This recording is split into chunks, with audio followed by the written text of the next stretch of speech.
Welcome to Chatter. I'm David Priess, publisher of Lawfare. This week, historian Benjamin Griffin on Ronald Reagan, Tom Clancy, and storytelling. Reagan very much saw himself as a fabulist, kind of like a modern day Aesop, where he was putting some core truth about either himself, about how he saw the world, about solid policy, wrapped around this story that he knew would be repeated. Reagan had a habit of when he saw a story or a joke he liked, he put on an X card, slip it in a box, and pull it out whenever he wanted to. Movies that weren't necessarily military in nature still captured some of this kind of Reagan optimism about not just the military, but American society. So the John Hughes movies, Back to the Future. Reagan's worldview is really permeating Hollywood and fiction. And again, I think Clancy is a great example of that.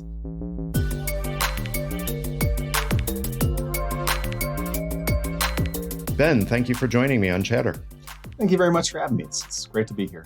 We have a lot to talk about because you've jumped into an area in your research and writing that is in the sweet spot for David and for many of our listeners, because it really does combine some no kidding hardcore national security strategy and policy issues with straight up pop culture and going in both directions. So I do want to dig into a lot of aspects of that, but let's start early on, which is your self-described early introduction to the works of Tom Clancy. How did you come to get to start reading the author that ended up forming a big part of your research?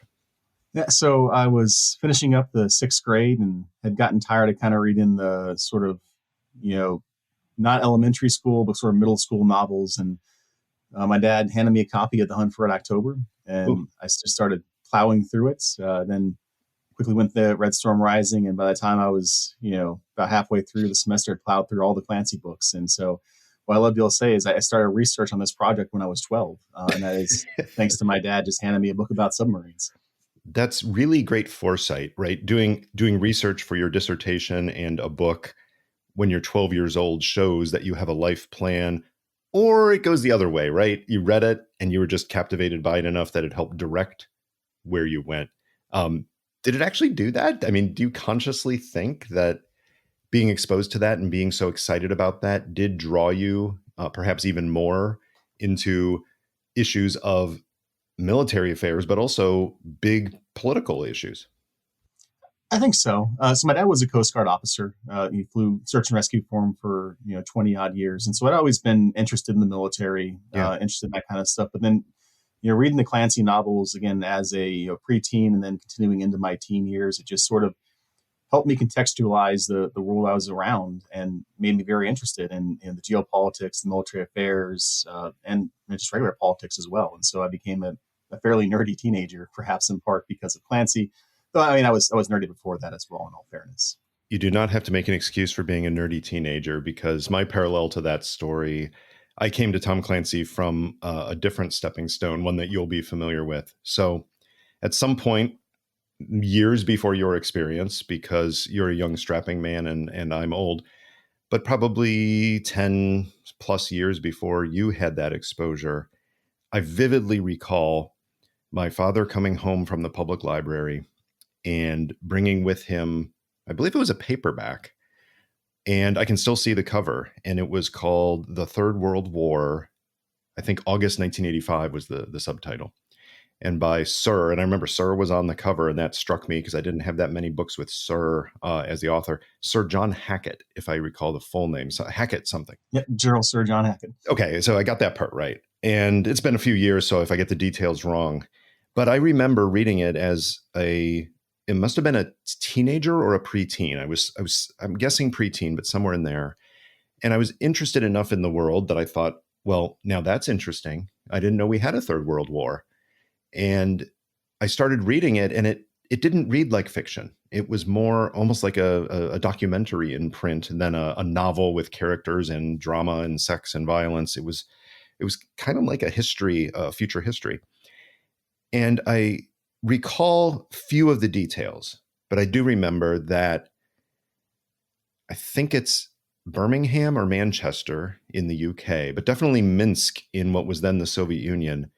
get nuked. I thought, holy crap, this is a horrific, but the rest of it, it's just a very straightforward, strategy, tactics. It's playing out of World War III in Europe. I read that, probably digested half of it at the age, but I read it and was interested enough that there was this other book out there that the library had paired with it called Red Storm Rising by Tom Clancy.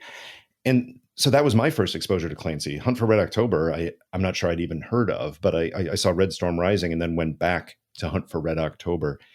It's amazing how everybody, or nearly everybody, who grew up in a certain period, who has any interest in international or political affairs, Clancy is part of their character, part of their DNA. Did you find that when you decided to actually start researching and writing more about it, that you found a receptive audience because you could assume that most people knew what you were talking about when it came to these novels? Absolutely. It made it a much easier kind of sales pitch, a much easier end, because they had already read these novels. They had, in some way shaped a lot of the outlooks or just something they had to respond to in their field already. And so it was a conversation that a lot of the people I interviewed in the Reagan administration were very happy to talk about. But then when I talked to just anyone else in my department here at West Point about the project, or people more broadly, they all tend to be very interested because they know these books, they know these stories, and there's something with just want to know why that story that you have been reading and thinking about for decades now really matters, and that it isn't just some kind of throwaway fiction. It's not a beach read. It's something that can actually have an impact on the real world. Absolutely. And your specialty has been to link that to, one of the most historic presidencies of the 20th century, the presidency of Ronald Reagan, and doing a dissertation on the topic and then turning it into the new book, Reagan's War Stories, a Cold War Presidency. You've actually done the thing that I remember back in grad school, we were working on our dissertations, and obviously some of them are more interesting than others, even to the people writing them. But you hit the Holy Grail, right? You found a way to write about a compelling presidency while you're basically writing about all these great books and movies that intersect with it. And the only parallel I could come up with at the moment when I realized that you hit that Holy Grail was what I think it was a professor, I don't think it was his dissertation, but when I was doing my dissertation, which involved alliances, and I was focusing in particular on Middle Eastern alliances, I found a book that a professor had written on what he called sub-regional security cooperation in the Third World. So alliances or near alliances. And his case studies, there were a few that were the normal types, like the Association of Southeast Asian Nations, ASEAN, and the Gulf Cooperation Council, which I also worked on. But man, in terms of research, he nailed it because he also included the Organization of East Caribbean States. So you get to go to the Caribbean to do research. And the South Pacific Forum, right? So you get to go to the Pacific paradises to do research. And I thought, man, he hit it.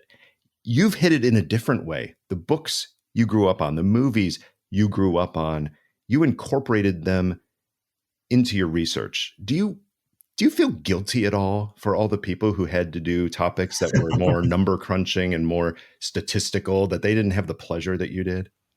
I absolutely do, and I have to continually apologize to my peers, both at UT, but then also the people I've worked with here at West Point, and then kind of in the broader field, that I was lucky enough to be able to basically take everything that I liked growing up and find a way to shoehorn it into this project, right? So the Clancy novels are there. I'm a huge Chicago Cubs fan, and so I got to bring in Reagan's past as a Cubs broadcaster and make it an important part of the story. I like Dungeons and Dragons. That's in there. I like Star Trek and science fiction. And so all this stuff that I just I was able to work in and made it a joy to research this project, because every time I'm able to touch it back to some point in my life and something that I really enjoyed and revisit it with different eyes. And that was just a joyful experience. Did the historians who served on your dissertation committee and others who advised you, did they get that? Did they understand that no, this is no kidding serious history? Or were they kind of just nodding and winking like, yeah, we know you're kind of writing about this stuff and making it into history? How did they feel about this? Because it's not the normal project. So I was very lucky to have just immediate and great support from everyone on my committee. So Jeremy Surrey was my committee chair. Mark Lawrence, who's now the director of the LBJ Library, was on it. Will Imboden, who's in charge of the Clements Center. James Graham Wilson was at State at the time, working in their history department. And then H.W. Brands, who teaches at UT, has a great Reagan biography himself. But at every turn, they were very encouraging. I think I had more doubts about it being real history and real scholarship than they did. And so I appreciate them kind of talking me at the ledge sometimes. But no, I couldn't have asked for a better committee or a better environment than UT Austin to really help me out with that. And you really hit the jackpot there, too, with that committee in terms of people who have looked at Reagan from different angles in great depth, including, Will with his forthcoming book, The Peacemaker, about Reagan. Let's talk a little bit about Reagan. You've looked at many, many sources to try to get a picture of how different elements of entertainment informed Reagan, guided Reagan, provided Reagan with opportunities for narratives, and then also how his use of those influenced policy and his communications. So let's go back to the beginning. What do we know about Ronald Reagan as a reader and a consumer of entertainment during his formative years, that is his childhood and then going up to and through college? Yeah, so I think one of the things that surprises people a lot when I bring this up is that Reagan was a voracious and a lifelong reader. We have this image of the movie star president, and he is obviously kind of inextricably tied to Hollywood. But when he was growing up, his family was bouncing around Illinois as his dad was a traveling salesman. And so he had kind of difficulty establishing roots. And so he would describe the libraries in these towns he went to as basically like a paradise, a place that he could go to escape, a place that he really felt comfortable. And so he also has a relatively difficult family life. His mother, he views as a saint. He always speaks glowingly about Nell. But his father, Jack, he kind of had a tough relationship there. His father was an alcoholic, had difficulty keeping a job at times.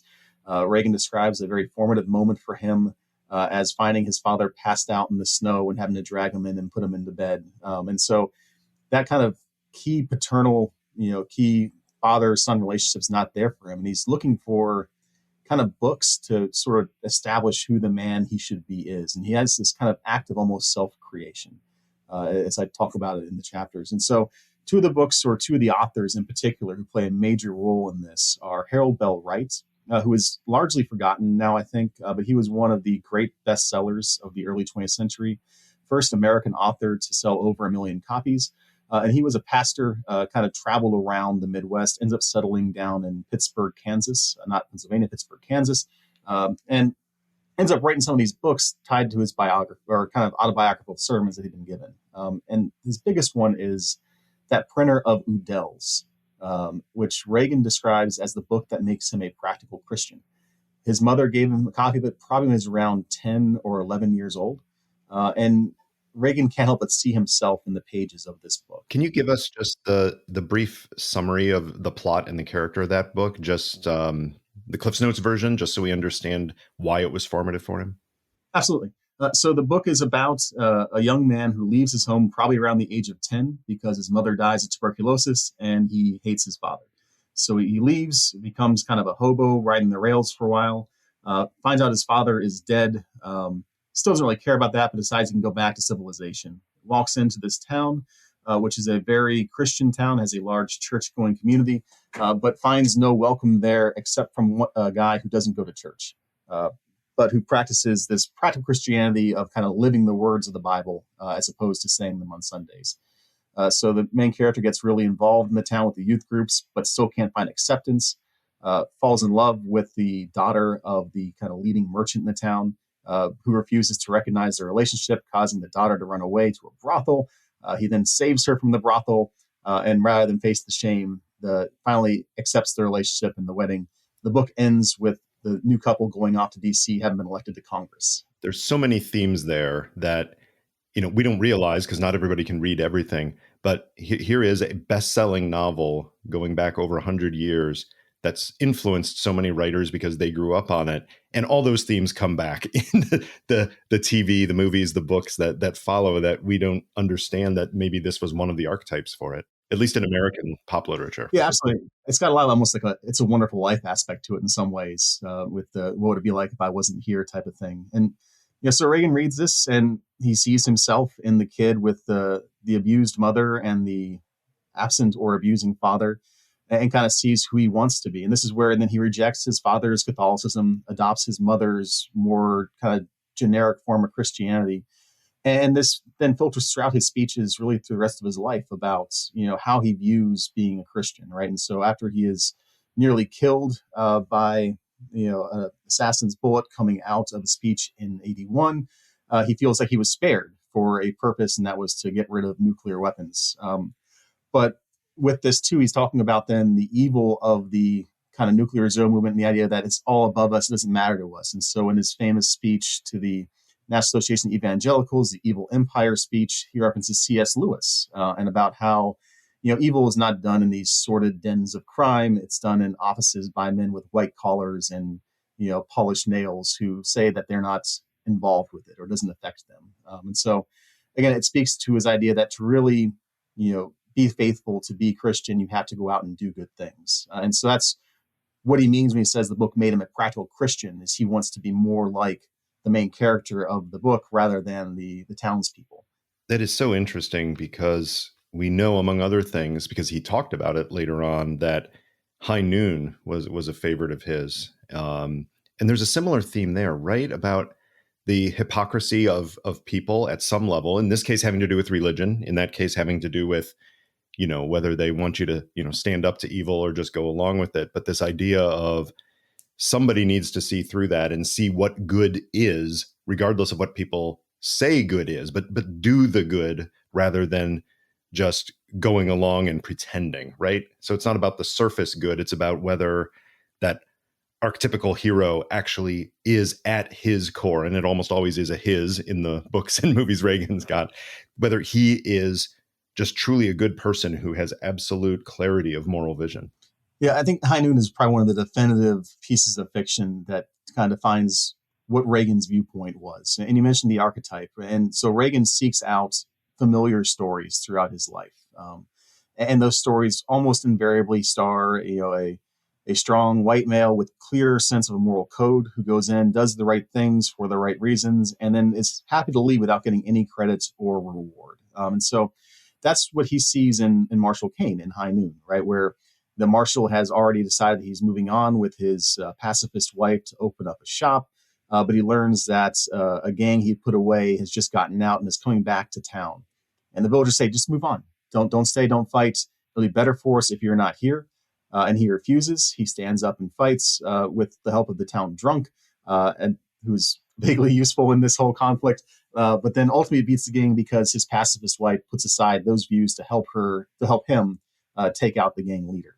And then you have the dramatic scene at the end where the townspeople come out and they're all super grateful and happy he's done this now. Right. And he looks at them with disgust, drops his marshal star in the dirt, and rides off with his wife. And so Reagan would reference this movie all the time. Mm-hmm. He would talk about how he wanted the High Noon policy or Marshall Kane policy. And that meant just do the right thing for the right reasons, and who cares what anyone else says. And this creates some serious problems for him, right, because of how people take that and interpret it. But there's another kind of subtext to this because it's written by someone who's about to be blacklisted by Hollywood. One of the people who is refused to testify before HUAC, who's about to flee the country, believing it's going to be the last movie that he gets to work on. Let's spell out HUAC there, just in case some people aren't into that. But this is the Un-American Activities Investigation, right? Yes. Yeah. So the House Un-American Activities Committee.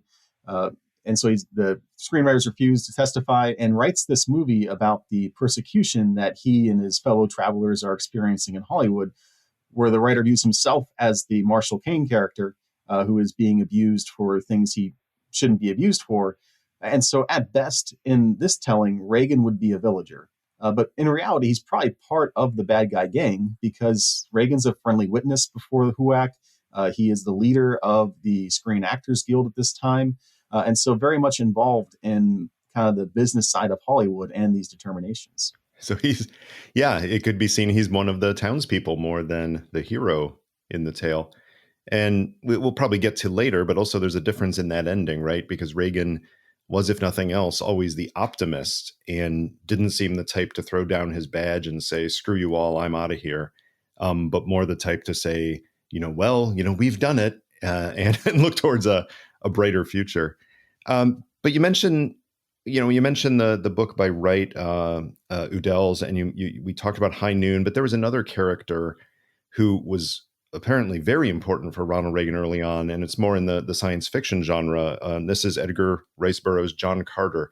Talk about how we know that he was so interested in the Edgar Rice Burroughs books, and I think it was John Carter more than Tarzan, and how that informed him. Yeah, and so you can go back to this archetype of what the character that Reagan loves is, and I think this is where Reagan first encounters it and it really sticks, and where Reagan takes this character and decides that that's the person that he wants to be.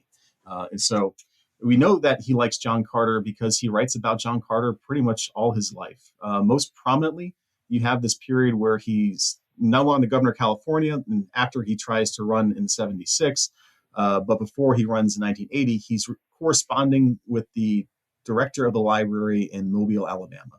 And what this librarian has done is written to prominent Americans, asking them, what their favorite books are. And so Reagan writes back saying he really wishes that he could say that his favorites, his classics, were these high works of literature, these great works of fiction, and testaments to human creativity. But right. In reality, he's a sucker for hero worship. And he wishes that John Carter of Mars was better known and better appreciated. And that, that's where he spent his boyhood, was on the dusty sands of Barsoom or on Mars. And a side note to that, Jimmy Carter's mother wrote back to the librarian as well, saying what Jimmy Carter's favorite book was as a 10-year-old, alleging was War and Peace, which I find kind of doubtful. I love Tolstoy. It's a great book. As a 10-year-old, though? Oof, that's rough. So it's interesting, the Mars thing, because you're going back now to a time when Mars, there were a whole lot of misconceptions about Mars, including there must be a civilization there of some sort. And these novels by Edgar Rice Burroughs are essentially Westerns that take place on Mars, right? It's the same type of character. The hero goes in, finds a bad situation, through a clear moral code and integrity, finds a way to make things better, sometimes gets a reward, but sometimes the improvement is its own reward. So there is definitely a theme between that and some of the other things that Reagan was exposed to, right? Absolutely. It's a clear narrative pattern, and I think certainly an influence on many of the Western novels that would follow this one, because Burroughs is writing these, again, in the 1910s, first serialized in magazines before they're collected and published. But yeah, John Carter is a former Confederate cavalryman who has gone west to search for gold in Arizona, and he just finds a rich vein when he is chased away by the Apache. So again, this could be any Western that you read just by itself that fits all those narrative tropes right there. The twist comes when he is hiding from the Apache and is transported magically to Mars. But from there, it's still largely plot-wise a Western, just with some sci-fi elements added in there, right? You have alien species with the Tarkas, who are stand-ins for Native Americans. You have the various colors of Martians, who are just different civilizations, different times, like Western towns almost. And what Carter finds is that because Earth has a higher gravity than Mars, he is now a superhuman, basically. He can run faster, jump higher, lift more, punch harder than anyone that lives on the planet of Mars. But he also is able to intuitively grasp their enhanced and advanced technology. And so he pairs his superhuman physical abilities, his knowledge technology, but also a strong moral code based on ideas of freedom to transform the planets. And so at the end of the first book, he has just married the planet's most beautiful woman, and then has saved the planet too from its collapsing oxygen generators before being transported back to Earth. And the next two books bring him back to Mars, where he has further adventures with his son. But again, all of these are very much similar to anything you'd read in a Western. But I think what was key to Reagan about these is, in addition to the archetype of this John Carter character, you all had this portrayal of the idea that, this freedom plus this high technology equal unlimited progress. And that's something that's just comes through repeatedly. Just over and over again when he's talking to people in his speeches and in his policy as well. Reagan puts a lot of faith in the ability of Americans to both develop, use, high technology, and then its ability for that technology in our hands to transform the world for the better. A hero with the right weapons is hard to beat. And you're right, that does inform so much of Reagan's policy, but not just policy, the faith behind the policy that, well, of course this is right. Almost like an unwillingness or an inability to recognize that that could not be the right equation. It'd be impossible for a hero so properly armed to lose. And part of this is Reagan loves happy stories. Anything that Reagan is going to read and love, it's got to end well. The only kind of weird exception to that is he also enjoys like narratives of military sacrifice. So some of the stories where a soldier dies at the end is still viewed by Reagan as a happy story because the reward that follows is society is saved or freedom is preserved, and it's a good death. That's a good point. The hero may die, but the hero reaches the ultimate reward, right? But that's interesting because you raised the stories that he told, and Reagan could tell a story about John Carter or tell a story about some of these other novels he read as a kid. But he could also tell these little vignettes, and he often did in his speeches. And some of them were actually quite accurate, right? When he points to somebody in the balcony at the State of the Union address and tells the story of what happened. And some of them, upon pretty quick investigation, people found there's nothing here. Like, we don't know why he's telling this story because it can't be true the way he described it. You make the point that that's an issue for, big T truth. But in terms of the narrative that he was trying to communicate, the story was representative. The story was a way to make concrete, to make familiar, to make tactile for people the concept that he was trying to get across. Yeah, Reagan very much saw himself as a fabulist, kind of like a modern day Aesop, where he was putting some core truth about either himself, about how he saw the world, about a solid policy, wrapped around this story that he knew would be repeated and shared widely. And my favorite example of this comes when he's addressing the Medal of Honor Association. He's getting one of their highest awards for, I think it's the Freedom Award. And there's no shortage, I should say, there's no shortage of great stories about Medal of Honor recipients that are truthful, that really express the sacrifice, the courage, all of the things that you're trying to honor with that. Hundreds, thousands of stories that one could tell that are literally taken from a book of facts. So he had that option, but I think I see where you're going with this. Yeah, so he's in a room full of recipients of our nation's highest honor, any of whom stories he could have taken and said, and that person is right there. Like you said, he points to them like they're on the balcony of the State of the Union. But he wants to make a point about the difference between the Soviet Union and the United States. And so he tells a story about how he was sitting in California in the 60s and reads a newspaper article about someone who was just awarded the Hero of the Soviet Union, their highest award.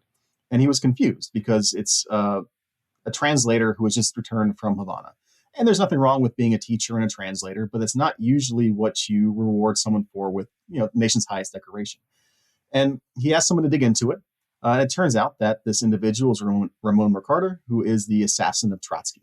And so Reagan's point is the Soviets give their highest medal to political assassins. He then tells a story about a citation for the Medal of Honor he read while he was serving in World War II. And there is a B-17 that is flying back across the English Channel, having successfully bombed somewhere in Germany, but it's too damaged, it is going to crash. And so the pilot reluctantly gives the order for everyone to bail out over the channel. So his co-pilot is at the door about ready to jump, he's behind them, and they both hear a voice from the belly gunner crying out because he's too wounded to be able to escape. And he looks up, and asks the pilot not to let him die alone. And the pilot looks back and says, "All right, son, we'll ride down together." And Reagan pauses there. Medal of Honor, posthumous. The Soviets give their highest award to a political assassin, and we give ours to a man who wanted to bring comfort to a dying boy. It's a powerful message. Issue is that B-17 never existed.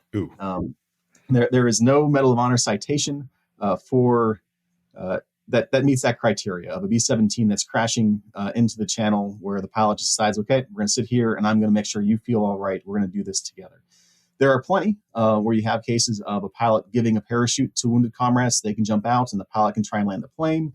You can have cases where pilots are trying to land when they know the people in the crew are too hurt behind them to be able to get out.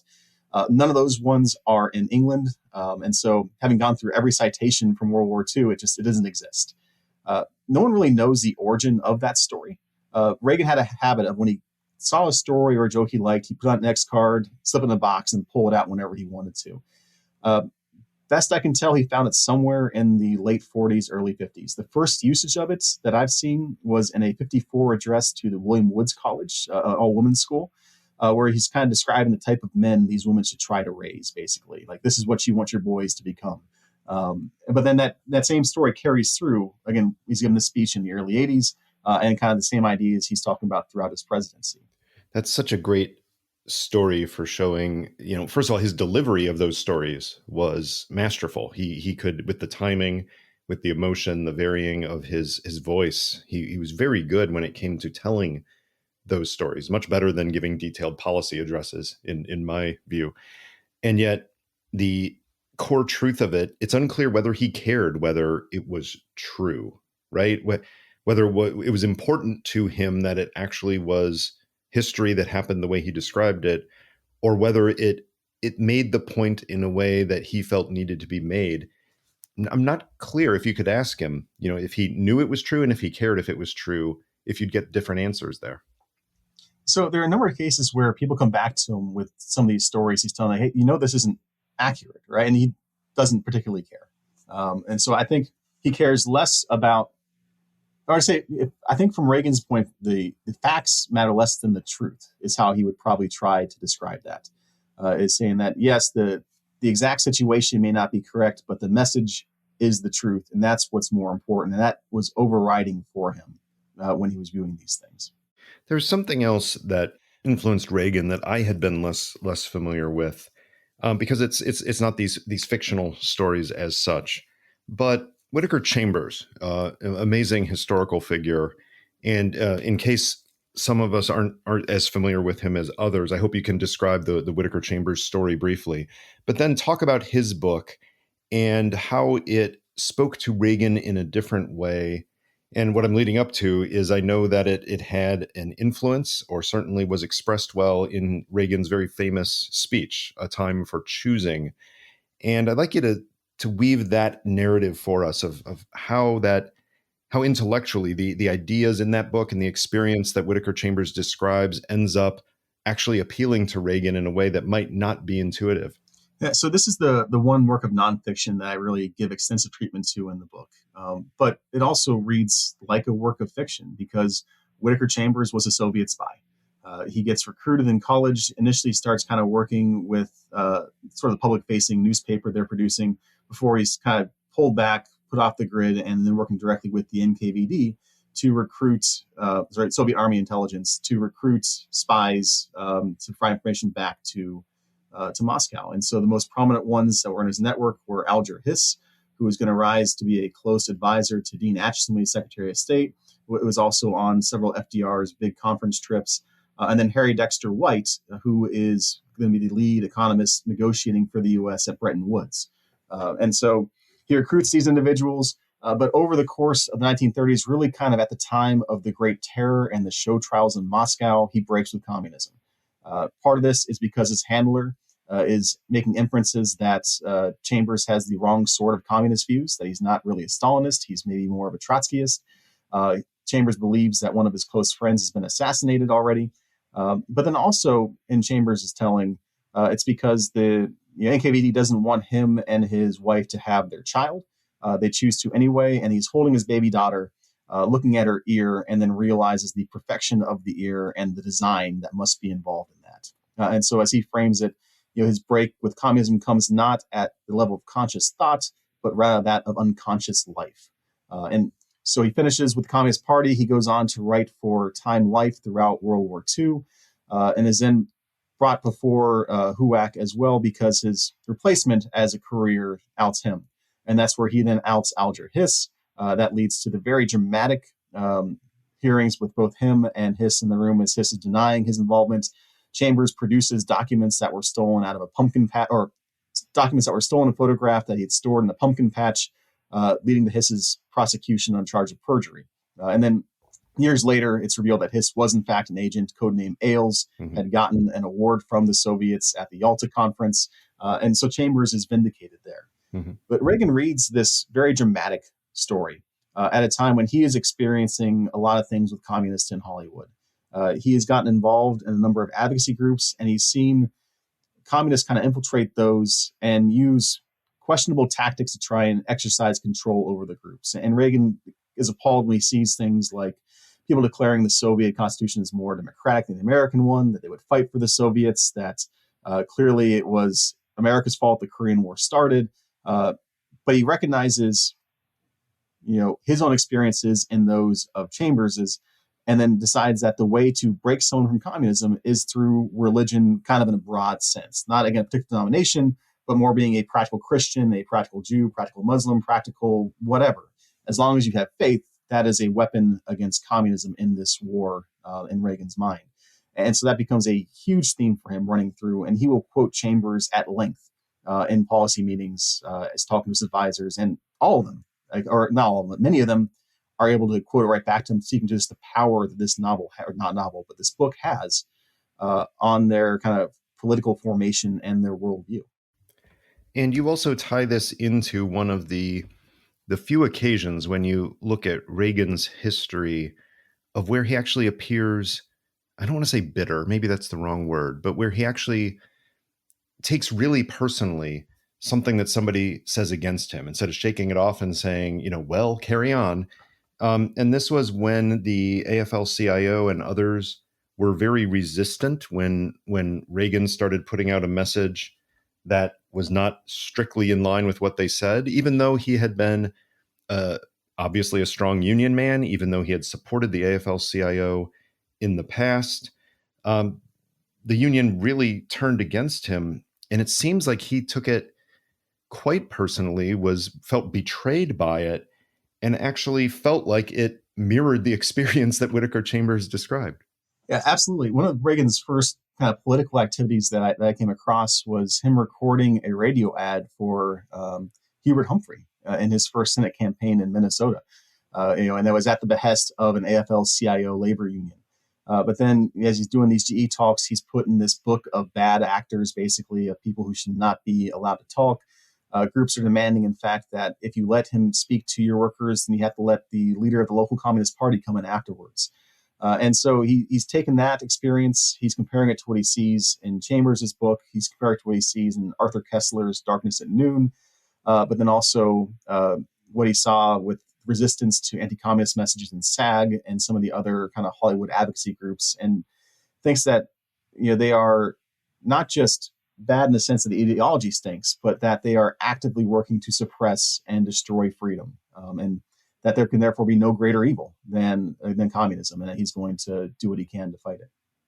So a lot of what we've discussed so far, Ben, really is about forming Reagan's worldview or confirming his worldview or challenging his worldview, but allowing him, in a sense, to come into office as president with a way of looking at the world, with a frame of mind that is relatively consistent in many ways. And then we enter Tom Clancy. So we have the case of a unique intersection, and I think it is unique, a unique intersection in the presidency of an author who is somewhat inspired by a president, at least informed by his feelings towards a president, writes a book. The president effectively promotes the book from a virtual unknown and becoming a best-selling author, which then helps inform policy. Both that book and successive books does inform policy, and perhaps more importantly, the selling and marketing of the policies, which then it's like this reinforcement loop that just keeps going almost as an infinity mirror. And I'd like you to talk through kind of how that started. Like, how did Clancy, how did his views of the policies of the time inform his very quickly written Hunt for Red October? And then how did Reagan become aware of that and almost instantly use that in his public speeches? So Clancy had always been pro-military and had wanted to, in fact, join the military coming out of college. But he is was blind as a bat, and so was not going to be able to get past any of the physical screenings. And so he kind of settles down for a military adjacent life, selling insurance at this small Maryland town, kind of halfway between Annapolis and Washington, D.C. But he stays involved in the community. He's subscribing to the Naval Institute's proceedings and just kind of trying to stay abreast of that, doing research in Jane's, which had all the guides for ships and weapons and everything that were hugely popular at the time. And he decides that he wants to write fiction. He wants to write a novel. And he actually has like 4 or 5 ideas he's writing simultaneously. It's really impressive that he puts out the volume that he does. So that's just remarkable, actually. Comes up with this idea based off of a Soviet destroyer that tried to defect in the Baltic Sea. You had the political officer there trying to steal the ship and steer it to safer harbor. It's disabled by Soviet airplanes. The crew is arrested. The political officer, I believe, is executed coming out of that. To point out that actually happened, right? Late 70s? Yes. Yeah, the Zorohetsky. Yeah. It's like 1977, 78. So Clancy sees that and is like, that's really cool. What if it was on a submarine? Because that would then be very difficult to track down. And so that's the origin story for The Hunt for Red October. Clancy writes this novel then about a Soviet sub-captain who steals the most advanced Soviet submarine and tries to take it to the U.S., but then in a really amateurish way tries to sell the book. And so again, most times you get a work of fiction, you're going to get a literary agent, they're going to sell it for you to various publishing houses. Instead, Clancy's like, well, I got this novel. And hey, Naval Institute has published 2 of my letters to the editor. So that means they like me a lot. I'm going to go over there and sell them my book. And he's very fortunate because they have just decided, in fact, that, yeah, we want to do fiction now. And it's got to be wet, tied to, the ocean or the Navy in some way. And that fit the bill. And so that will be their first original work of fiction. It comes out and it's largely doing pretty well in the DC, New York kind of area. It's successful, not like bestseller level, but again, it's definitely a win. It meets Clancy's goal of having a dust jacket with his name on the cover. But then Nancy Reynolds, who was Reagan's director of electronic communications in Sacramento and has been with him for a very long time, picks up a copy and reads it and just recognizes that this is the type of story that Reagan loves. Because Reagan had told her before, if you have a book you never want for a friend. And so she understands the importance of novels to him, but also the type of novel that he likes. And so she reads it while flying to Argentina for something, comes back, gives it to Reagan for Christmas in 1984. Reagan reads it and loves it. And so he comes into staff meetings the next day. He's like, hey, look, I am so sorry. I'm tired, but I was up to 3 a.m. reading this book. And so the staff takes the hint, like, hey, the boss likes this book. Let's find the book. Ken Edelman has a great story about trying to find it in a small DC bookstore and only able to locate it because it was filed as a technical novel and not a actual fictional work. Which in some ways it was, right? It had immense technical detail, relatively well written, I would say, better than some of the dialogue, but that's not as much of a criticism as an acknowledgement Clancy himself might make. Yes, John Layman said that his response in reading it was, "Who the hell cleared this?" And then Clancy admits that writing the text stuff was easy and the dialogue was hard. So he had that kind of repeatedly, and that remains a hit on his writing throughout his career, I think. And then Reagan praised it as unputdownable and the perfect yarn to the press. And then it hits the bestseller list for the first time the week after Clancy visits Reagan in the White House in March of 1985. This is fascinating on multiple levels. So on the one hand, it reinforces a strong public narrative that's out there about Ronald Reagan, which existed at the time too, but it also debunks one. So the one that it reinforces is that Reagan was often captured by, some people said it was pulp fiction, but he was more captured sometimes by fiction and the kinds of heroic stories that you've mentioned than he was by thick policy papers that you would expect a president, puts his head into. And so I think it helps support that part of it. But it debunks the wider myth about Reagan that I've experienced with speaking to audiences around the country. The myth being that Reagan, certainly, wasn't much of a reader, wasn't someone who engaged. He was the amiable dunce is the term that has often been put to Reagan. And when you talk to all the advisors who worked with him in the White House, when you talked with his cabinet secretaries, the staff, you discover no, if you put something in front of him and said, read this, he did what he often referred to as his homework. He felt like he had to do that reading, sometimes to the point that if they gave him a report and said only read the executive summary, they'd find that he stayed up late because he felt like he had to read it. And certainly the story about the Hunt for Red October and the fact that he read a lot of it just upon picking it up and then stayed up late another night to do it, even though you can almost hear Nancy saying, Ronnie, go to sleep. That does peel back some of that impression of Reagan as somebody who did not engage with verbal material. Yeah, Reagan would read highly technical things. It definitely wasn't his favorites. There's a great story, Ken DeGraffenreid, who was working on the NSC as kind of their special programs lead, told me a story about how they'd given Reagan this super thick binder of very highly technical stuff. And usually they would mark it up, say, hey, check this part out, ignore this. And they hadn't done it in this case. And so Reagan went off to Camp David for the weekend, came back, and the binder came back down the NC with a note like, there, I read the whole damn thing. What was the point of this? And I mean, Reagan wasn't one who cursed very often. And so I think that spoke to his special kind of ire that he'd been asked to read this without much of a clear purpose or intention. But I mean, anyone that you talk to that was close to Reagan would talk about how he would read widely as far, what the policy books of the day were, obviously fiction, but that he had a keen intellect and was a driving force in his own administration. I think some of the early stories coming out of the administration where you had people that were disgruntled and leaving were playing into the popular stereotypes of the amiable dunce, right. But it just didn't really reflect the reality. Now, Reagan did not like detail. He was much more of a broad strokes, big idea guy. But if pressed, he could do it. Yeah. And he's certainly not the only president to fit that description in terms of big picture vision and not micromanaging in a sense. So Hunt for Red October comes out. He reads it. He's enthralled by it. And part of the reason that he seems to be, and you can flesh this out, the skeleton that I'll try to draw, this comes at a time in the early 80s, I think 83.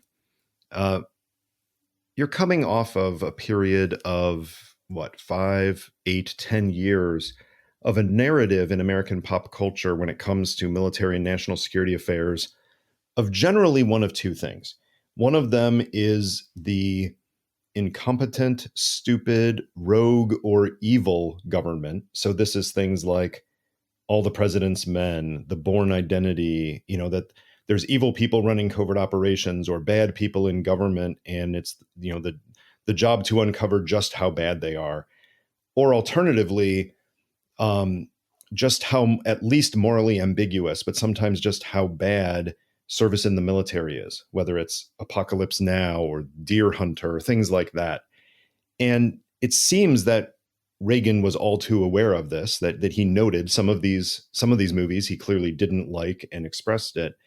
So that when Hunt for Red October comes out, and then following on that, you start getting things right around the same time period, like the second Rambo installment, Rambo 2, and you get Rocky 4, and then soon after that, Top Gun. You have a real shift there. You still are getting some of those movies, themes that I described, but there seems to be a time where some of the best-selling books and a lot of the best-performing movies are much more American government and especially American military is good. Talk through that a little bit. Yeah, this is definitely something that Reagan is very much aware of. I mean, with his background, how could he not be? Having been in Hollywood for so long, even in the 70s, he's kind of disgusted by the direction that movies are going. So when Patton comes out, he writes the director saying, hey, thank you so much for producing a pro-American movie, basically. And so as he's entered the office, he wants to sort of change this narrative about the U.S. government, but also in particular about the American soldier, the American service member, to reflect his view of their gallantness and their bravery. And so he wants to set this tone. He does it initially by awarding the Medal of Honor to Master Sergeant Benavidez for his service in Vietnam, but then also using his address at the commencement at the United States Military Academy here at West Point, New York, to sort of set the stage for this. And the drafts for this speech are really interesting because in some of the very late drafts of the speech, there's a passage in it that just excoriates Hollywood. It criticizes their reprehensible pandering to un-American and unpatriotic sentiments. Wow. And in the margin are some of those films you just mentioned, Apocalypse Now, Deer Hunter, Coming Home, which are all exceptional films. They're very well made, very great stories, but also all portray American service members as damaged, as unethical and moral monsters, basically. And that's the narrative that Reagan really wants to change. And that passage didn't make the final version of the speech, I think largely because they didn't want to directly antagonize Hollywood. But throughout, his first term, Reagan is going out of his way often to talk about, just how great the people who are serving their country are, and how, under his presidency, they no longer have to accept patriotism as a sole reward for their service, something that was too often given in too little amounts, that you now have people who are of a higher quality, and both intelligence-wise and ethically, that are joining the service. And so you see this reflected in culture as well. So Hunt for October in '84 captures these narratives perfectly. But then, as you mentioned, Rambo 2 is a relitigation of the Vietnam War, where we get to win this time, right? As Rambo asked. And then, given the Medal of Honor to the prisoners of war who've been held there in secret, playing off that myth that there were pals left behind. And Rocky 4, Stallone is another favorite of the White House. He's going to go to a number of state dinners. There's a great shot of him, his wife at the time, who was Drago's trainer in Rocky 4, at the White House in their tuxes with Ron and Nancy. Yeah. And even like movies that weren't necessarily military in nature still captured some of this kind of Reagan optimism about not just the military, but American society. So the John Hughes movies are very much like a really kind of low stake, low threat. American suburbia is nice, but there's some angst among the teens. Back to the Future features the Libyan terrorists, right? They're the ones who are trying to gun down Doc Brown, but they're overcome. And so Reagan's worldview is really permeating Hollywood and fiction. And again, I think Clancy is a great aspect or a great example of that. And you mentioned The Bourne Identity. That was a book the administration hated, and The Bourne Supremacy as well. So Cap Weinberger, who was Secretary of Defense, was previously a book reviewer for the San Francisco Chronicle when he was serving as a legislature in California. And so he writes a book review of The Hunt for October, which calls it, an incredibly important book for anyone serious about national security issues. Part one about Patriot games as well, praising how it depicts technology up to the limits of classification, and actually talks about terrorism in the world, with the Libyans again being involved and the IRA.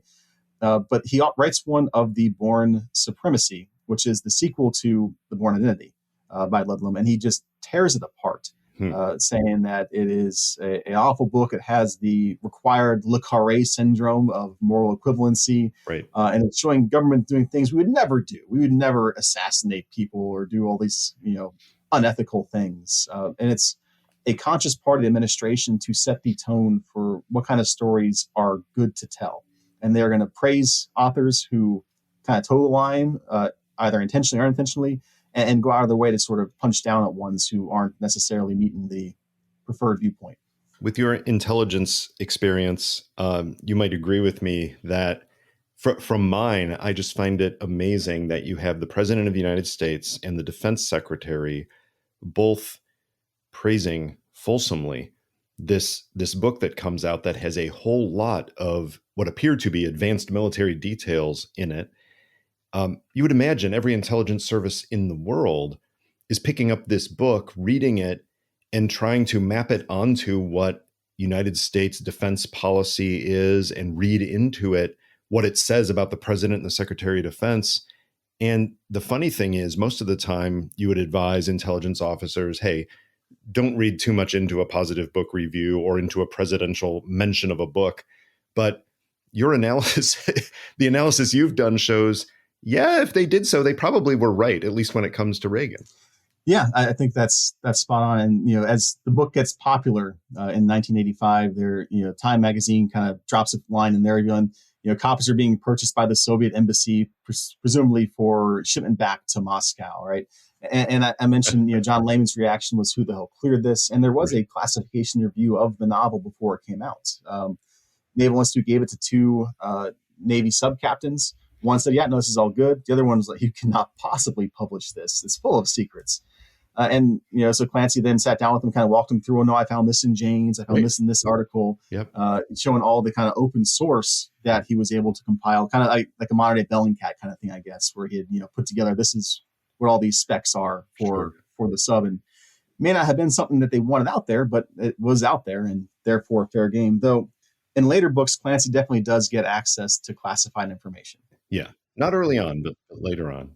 And we started with Red Storm Rising, his sequel, which 86, 87 was just a monster hit. And I got to say, I was not aware, or I had forgotten a story that you mentioned, that on the way to Reykjavik, Iceland, on board Air Force One to meet with the Soviet leader, Gorbachev, Reagan was talking with his staff and saying, yeah, I haven't read all the briefing books that you've prepared, which is Reagan's style, to not necessarily focus on the things they wanted to talk about, but read the stuff they really pushed him to.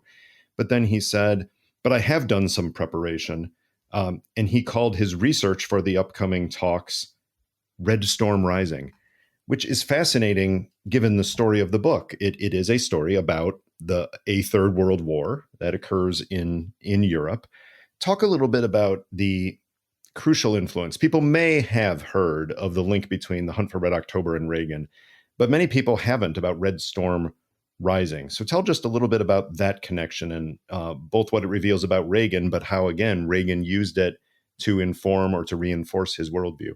So when Clancy met Reagan in the White House in March of 85, the kind of last little exchange they have is Reagan asking him what he's working on.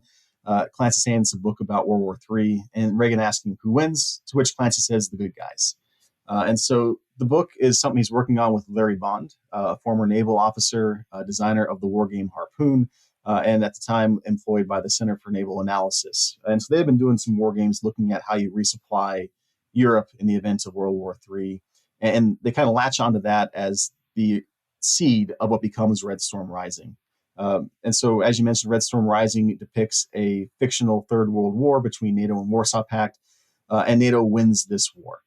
So Reagan reads the book almost as soon as it comes out in August of 86, because a little more than a month later, as you know, he's on the plane with Ken Edelman, George Shultz in the back there talking about it and saying, hey, it's in Iceland. We're going to Iceland, therefore research.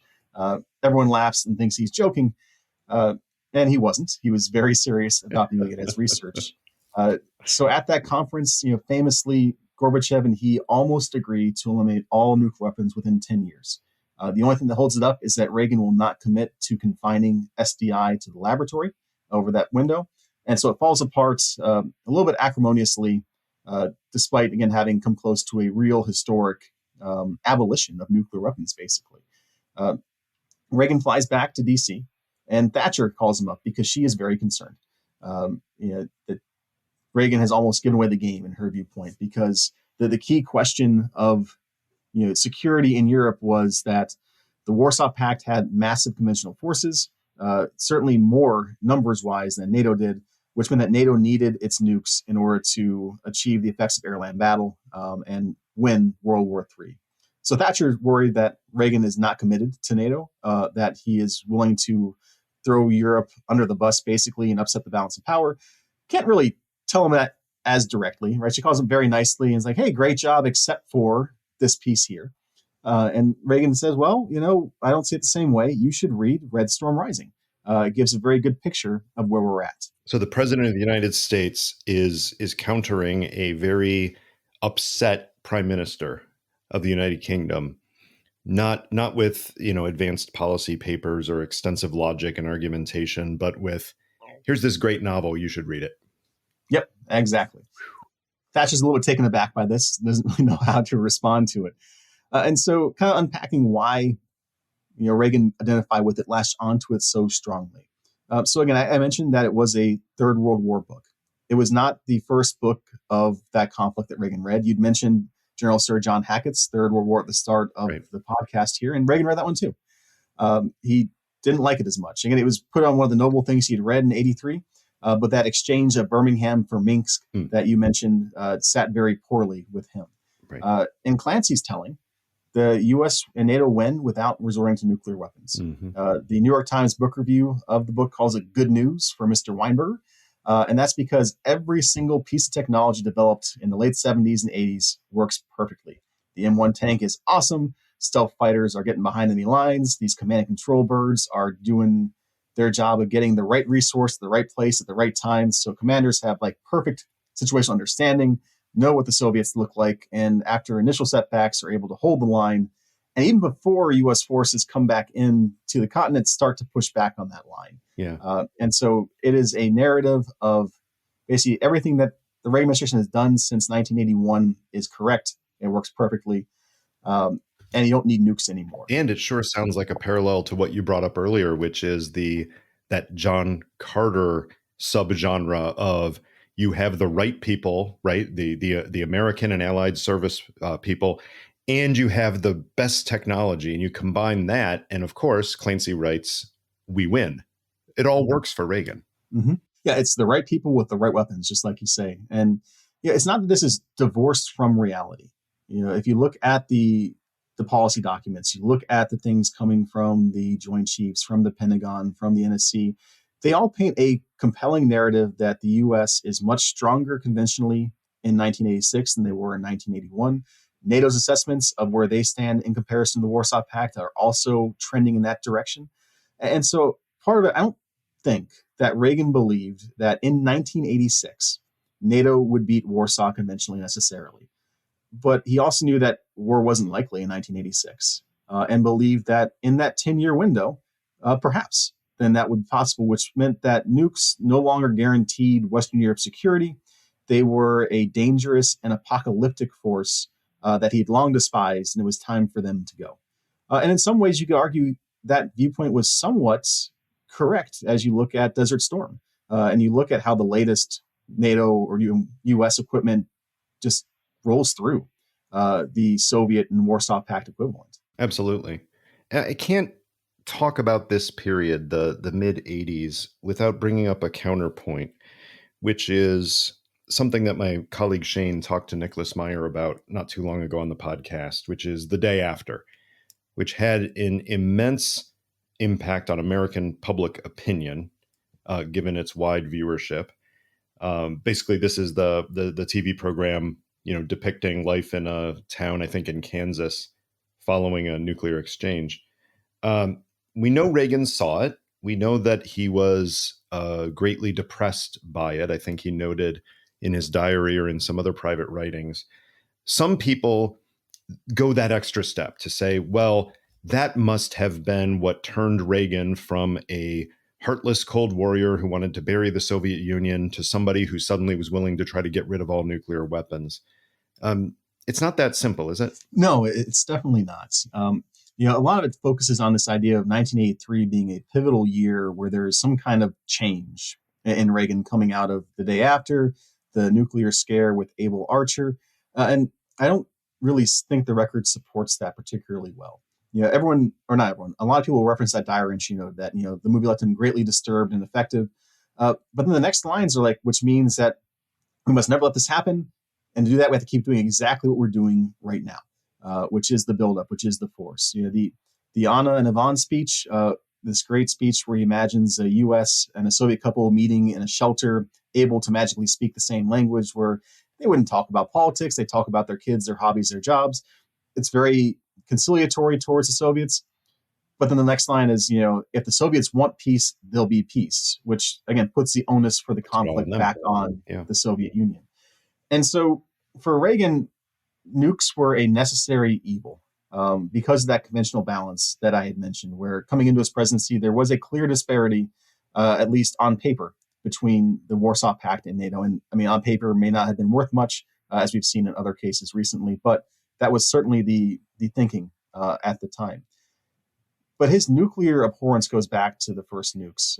So after Hiroshima and Nagasaki, he was going to speak in an anti-nuclear rally and recite a poem, Set Your Clocks to U-235, until the studio says, well, if you want to be an actor, you will not do this. And Reagan wanted to be an actor. So we're looking at movies that influenced Reagan's views there, though. I don't think it's The Day After. I think it is the sci-fi classic, The Day the Earth Stood Still. Oh, so you're going back about 30 years earlier, which makes sense for a formative experience. But obviously, it's been remade in different guises since. But refresh us on the day the Earth stood still and why its theme really hit Reagan so well. So the day the Earth stood still has a UFO landing in Washington, D.C. And an alien comes out along with his kind of robot protector. And he has an ultimatum that basically, hey, this atomic stuff you all are playing with is really dangerous. You need to stop making war and become peaceful. If you become peaceful, then you can join this great intergalactic society. If you insist on making war, we're going to quarantine you so that you can all destroy yourselves without affecting anything else. The response is that the alien is killed. And only the woman that had come to love him is able to kind of escape on the UFO. But the rest of Earth is doomed because of the nuclear weapons that they refused to give up and let go. And this sort of cemented in Reagan's mind the cost that this kind of conflict would have, is that it would mean the destruction of everything. And it kind of ties to his ideas that you can't possibly be free if you are living under the threat of annihilation. His favorite metaphor about Mad being it's two cowboys pointing their pistols at each other's heads in a bar or saloon at each other for forever. And there has to be a way to get past this. And so even though, again, day after was a movie he was concerned about, he was more concerned with mitigating the impact it had in the American public, which is why they had George Shultz appear on ABC right afterwards in this town hall forum to talk about what it would really look like and why, yeah, sure, nuclear zero is great, but we need these conditions first, that people took as disingenuous, perhaps, that he was just trying to sell them on something he didn't believe in. But I do think it was something that Reagan genuinely believed, is that, no, I agree, get rid of the nukes, but we can't do it if we have this evil empire that can then threaten our freedom without it. Let's take this up a level, kind of pull all these themes together. So when it comes to national security and probably other areas as well, vision is crucial to strategy, right? You have to have a vision. You have to be able to communicate the vision, sell people on the vision, and find a way of linking together various policies. There's a plus side and a downside to articulating a vision really well, having a consistent vision absent other things. Let's do that in the case of Reagan and these themes we've talked about, informed by everyone from Edgar Rice Burroughs to Tom Clancy. What's the plus side of how he had a unifying theme to his thinking that sometimes was the limit of his thinking on particular questions? And then what's the downside, particularly as it applied to areas that were not the Cold War struggle with the Soviet Union, but regarding the billions of other people in the world? So I think on the plus side, what you're looking at with the use of fiction the way he did is it creates a narrative that makes things more personal and more relatable, more real for the people who are consuming it. So Red Storm Rising was realistic enough. It didn't need to be perfectly accurate, but it let Reagan imagine that he was, the Air Force weather guy running around Reykjavik trying to, get them back onto the island, working with British staff, that he was the tanker in the Fulda Gap, and kind of understanding ways this could work in a way that, again, was realistic enough. And it let him communicate these ideas in a way that people may actually read, that was digestible, and then led to some policy agreement. Although, again, Reagan's view on nuclear zero was very controversial, even among his own supporters at the time. But that's a way to build consensus and common purpose. Sure. The downside, and this is very clear in his policy towards Central America in particular, is if you aren't reading the right kinds of materials, if you aren't pairing it with this kind of broad understanding of a region, of a people, of an environment, you're going to draw bad conclusions and create bad policy and enable bad actors. So Reagan wanted a high noon policy for dealing with the Sandinistas, which is we go in, we do the right thing, we don't care what people say, we're doing this because it's right. Not recognizing that the Contras weren't white hats. That in his view, there's, you're with us in a white hat, you're against us, you're a black hat in this cowboy framework. The Contras were not good people. Neither were the Sandinistas, right? But you can't have that simplistic of a worldview in what's a really complicated thing, where a place where the Cold War is probably not the main driving force that's there. It's about these local realities where the victim is the people of Nicaragua, it is the people of Central America who are experiencing this. But the lack of nuance to his approach is devastating. People, especially listening to him, knowing that, no, he's not a detailed guy, but I got my marching orders. I got the intent from the boss, right? Boss said, do the right thing for the right reasons. We don't care. I'm going to then, take this slush fund I have from selling weapons to Iran in order to fund this bad group, right? And that's where you get the Iran-Contra scandal, which almost brings down his presidency. And it's because he had a vision. It was a clear vision, but not a well-defined one, and not one that was based on a accurate reading of the situation that was taking place there. I'm going to go in an unfair direction here, so just to warn you, because you haven't done a comparative study across all presidencies, but what you describe here of a person who decides to go into politics, who has some worldview formed by early readings and experiences combined with his personal life, ends up being informed by that vision and tries to find ways of communicating that vision through politics and policy. That's probably true of all presidents to one degree or another. Reagan's, and partly it's just due to your research and your gift at storytelling, that Reagan's is so clear, right? You put it together and you can trace some very explicit through lines here from some of his formative readings to his policies and his communication style. Do you think that is unique to, maybe not unique, but do you think it is more pronounced in Ronald Reagan, and that's why we're able to make those connections? Or do you think that perhaps others have it, but we just haven't told those stories yet about as many presidents as Reagan? So I think it's easier to trace in the case of Reagan because of his role as a storyteller, because of how clearly important telling these stories was to him. But I think it's certainly going to be true of a number of other presidents as you dig into things, right? JFK was a big fan of Ian Fleming's James Bond novels. And it's difficult to say to what degree did that influence his, at least willingness to think about special operations, right? And there are some wacky ideas being thrown around about how to deal with Castro in Cuba, even after the Bay of Pigs fails spectacularly. George Marshall is a big fan of detective novels and Pulp Fiction as he is, going around basically all of America before he becomes the chief of staff in the Army, right? And he's not clear in his documents about where some of those ideas and trade-offs may have impacted his view on alliances and working on knowing who your friends and your allies were, about having a black book to pull out and call to have the right person for the right job. But those are features of those books in many ways. And I have to be careful when I do this too, because it can be too declarative. It can be like, this person is this because they read this is right. Too simplistic. It's really complicated because people are an amalgamation of lots of things. But I can look back at my life, and certainly I have been shaped in some ways by reading Tom Clancy. I have been shaped because I spent a lot of time thinking about Star Trek, probably more time than I should. Right. But it's hard to say exactly how that manifests. What's great about Reagan is it becomes a lot clearer because of his own past as a storyteller. Just thinking by the seat of my pants here, it seems there's also some truth to the flip side, which is our most recent former president famously did not like to read at all. And it wasn't just a matter of, I don't want to read, long, thick technical documents, but he loves to read novels. No, it was just, just not someone who was informed as much by reading.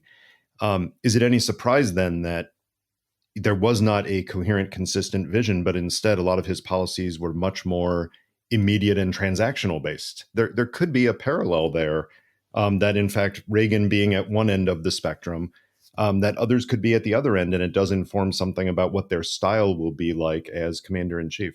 I think there can be something to that. And it goes back to this idea of the vision thing and imagination. And this is where, even in Reagan's case, I think that he reads too narrowly, and it restricts his imagination in ways that aren't great. Because what the power of a story is, the power of the narrative is again, the opportunity to make something relatable and real, to put you into the action. Again, that's what a good story, a good movie, good whatever does, is it forces you to think about things from the perspectives of its characters. And that can be an enlightening process. That's a great way to gain some empathy and understanding of things that can be strange and foreign. It can also be a dangerous and reinforcing thing if you're giving into, either things that are maliciously untruthful, that are actively propagandist, that are hate-filled screeds, for example. Then that's going to reinforce that and build up these worst characteristics. But the power of that imagination, and I talk about it a little bit in the conclusion, is, I think, one of the failings of the H.W. Bush administration, where he says he lacks the whole vision thing, not realizing how damning of a critique that is that you need leaders to provide a vision for where we are heading. Otherwise, it is going to be either a transactional thing of, well, I need this right now, what can you do for me? Or just constant react to contact of, okay, this here, how are we going to handle this, without the consistency that you need to have a coherent and effective grand strategy.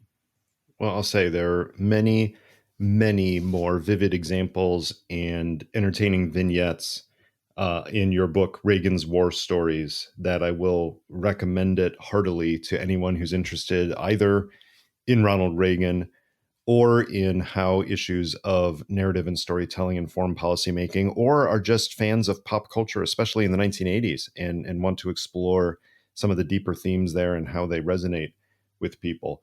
But instead of telling all those stories, I'll refer people to the book and instead reach into our chatterbox for a random question.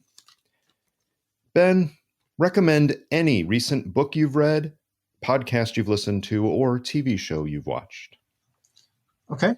So for book, we'll go with a nonfiction one first. I just finished my friend Susie Colburn's Euro Missiles. It is a great look at the NATO double track decision of, how are you going to handle the Soviets' increase in their SS-20s versus the need to upgrade kind of the NATO capacity over there. But what I think it does a really good job of is it looks at the perspective of Western European countries. Because a lot of times, again, I think the Cold War, we get tied to this. It's the US, it's the Soviets, and the other nations get lost in the way. And she also does a wonderful job of kind of talking about different levels, looking at it from a high policy level, but then looking at these activists who are part of the nuclear zero, kind of net zero movement that's going on with this. Thinking about a work of fiction that I've just read that I really liked.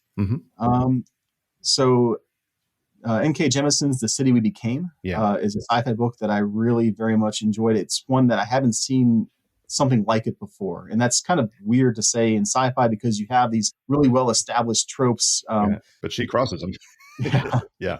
It's basically what happens if a city becomes alive, and it's New York City, and it's got avatars for the boroughs. And it's just a fascinating look at New York City itself. But then some other really broad and important concepts. Sequel just came out this past week, and so I've got that and haven't read it yet. I won't give anything away. We don't do spoilers on this show except for TV shows or movies that are decades old. That is totally fair, and I gave lots of those out today. Right. And then TV show, I guess stick with my Star Trek, Strange New Worlds. That was just fantastic. I loved everything about it. While DS9 is my favorite Star Trek, I love the heavy serialized storytelling there. I did like the return to a more episodic Star Trek where the stakes weren't existential every episode. And the cast is incredible in it too and does a great job with. Well, those are topics I do look forward to chatting with you about in the future. But when it comes to Reagan's War Stories, I appreciate the time you've spent with us today. Thanks for coming on Chatter. Thank you very much for having me. I really enjoyed it.